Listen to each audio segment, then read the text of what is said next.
ದೇವರ ನಾಮಕ್ಕೆ ಸ್ತೋತ್ರವಾಗಲಿ. ಉಪವಾಸ ದಿನಗಳ 24ನೇ ದಿನದ ಈ ಮುಂಜಾನೆ ಜಾವದಲ್ಲಿ ಸಭೆಯಾಗಿ ಧ್ಯಾನಕ್ಕಾಗಿ ನೇಮಕ ಮಾಡಿರುವಂಥ ವೇದ ಭಾಗವು ಯೋಹಾನ ಬರೆಸುವಾರ್ತೆ 3ನೇ ಅಧ್ಯಾಯ 16ರಿಂದ 21 ವಚನಗಳು. ಈ ವೇದ ಭಾಗದಲ್ಲಿ ನಾವು ನೋಡುವಾಗ ಫರಿಸಾಯರಲ್ಲಿ ಯಹೂದ್ಯರ ಹಿರೀಸಭೆಯವನಾಗಿರುವಂತಹ ನಿಕೋದೇಮನು ರಾತ್ರಿ ಯೇಸುವನ್ನು ಭೇಟಿ ಮಾಡಿ ಅಲ್ಲಿ ನಡೆಯುವಂಥ ಸಂಭಾಷಣೆಯ ಬಗ್ಗೆ ನಾವು ನೋಡಲಿಕ್ಕೆ ಸಾಧ್ಯವಾಗುತ್ತೆ.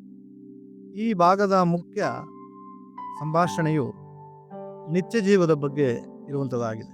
ಪ್ರತ್ಯೇಕವಾಗಿ 3ನೇ ಅಧ್ಯಾಯ 16ನೇ ವಾಕ್ಯದಲ್ಲಿ ದೇವರು ಲೋಕದ ಮೇಲೆ ಎಷ್ಟೋ ಪ್ರೀತಿಯನ್ನಿಟ್ಟು ತನ್ನ ಒಬ್ಬನೇ ಮಗನನ್ನು ಕೊಟ್ಟನು.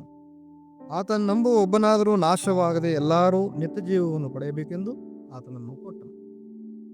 ಇವತ್ತಿನ ಮೊದಲನೇ ಪಾರಾಯಣ ವಿಮೋಚನಕಾಂಡ 3ನೇ ಅಧ್ಯಾಯ 1ರಿಂದ 10 ವಚನಗಳಲ್ಲಿ ತನ್ನ ಜನರನ್ನ ಪ್ರೀತಿ ಮಾಡಿದಂಥ ದೇವರು ಅವರು ಗುಲಾಮರಾಗಿದ್ದಾಗ ಐಗುಪ್ತ ದೇಶಕ್ಕೆ ಮೋಶೆಯನ್ನ ಕಳಿಸಿಕೊಡುತ್ತಾ, ಅದೇ ರೀತಿಯಾಗಿ ಈ ಲೋಕಕ್ಕೆ ತಂದೆಯಾಗಿರುವಂಥ ದೇವರು ಯೇಸು ಕ್ರಿಸ್ತನನ್ನ ತನ್ನ ಒಬ್ಬನೇ ಮಗನನ್ನ ನಮಗೋಸ್ಕರವಾಗಿ ಕಳಿಸ್ಕೊಡೋದನ್ನು ನಾವು ನೋಡಲಿಕ್ಕೆ ಸಾಧ್ಯವಾಗುತ್ತೆ. ಪ್ರೀತಿ ಎಂಬುದಾಗಿ ಹೇಳುವಾಗ ಮನುಷ್ಯನ ಪ್ರೀತಿಯಲ್ಲಿ ಮಿತಿ ಇದೆ, ಅಳತೆ ಇದೆ, ಸಮಯ ಸಂದರ್ಭಗಳಲ್ಲಿ ಅದು ಬದಲಾಗುವಂತ ಪ್ರೀತಿ ಆಗಿದೆ, ಅದು ಸ್ವಾರ್ಥ ಪ್ರೀತಿಯಾಗಿದೆ.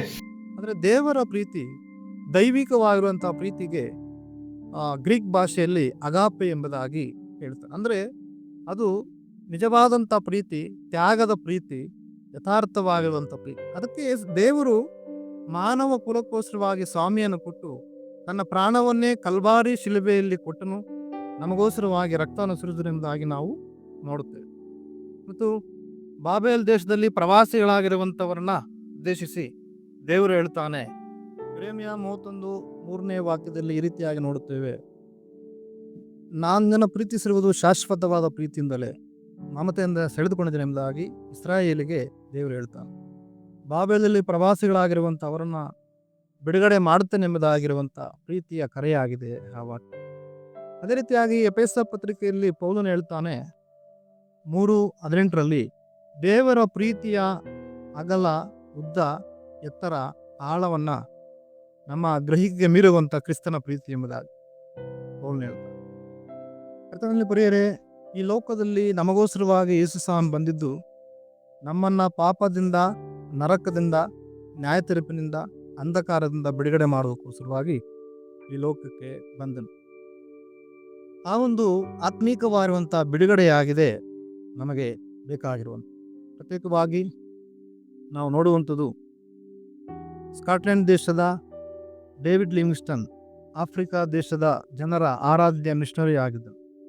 1840ರಲ್ಲಿ ಲಂಡನ್ ಯೂನಿವರ್ಸಿಟಿಯಲ್ಲಿ ವೈದ್ಯಕೀಯ ವಿದ್ಯಾಭ್ಯಾಸ ಮುಗಿಸಿ ದೇವರ ಕರೆಯುವಿಕೆ, ದೇವರ ಪ್ರೀತಿಯನ್ನು, ವಾಕ್ಯವನ್ನು, ವೈದ್ಯಕೀಯ ಸೇವೆಯನ್ನು ಮಾಡಬೇಕೆಂಬುದಾಗಿ ಆಫ್ರಿಕಾ ದೇಶಕ್ಕೆ ಹೋಗ್ತಾನೆ. ಅಲ್ಲಿ ಹೋಗುವಾಗ ಆತನಿಗೆ ಕಂಡಿದ್ದು ಗುಲಾಮರ ಸಂತೆ, ಕಪ್ಪು ಜನರನ್ನ ಮಾರಾಟ ಮಾಡುತ್ತಿದ್ದನ್ನು ಅದನ್ನು ನೋಡ್ತಾನೆ.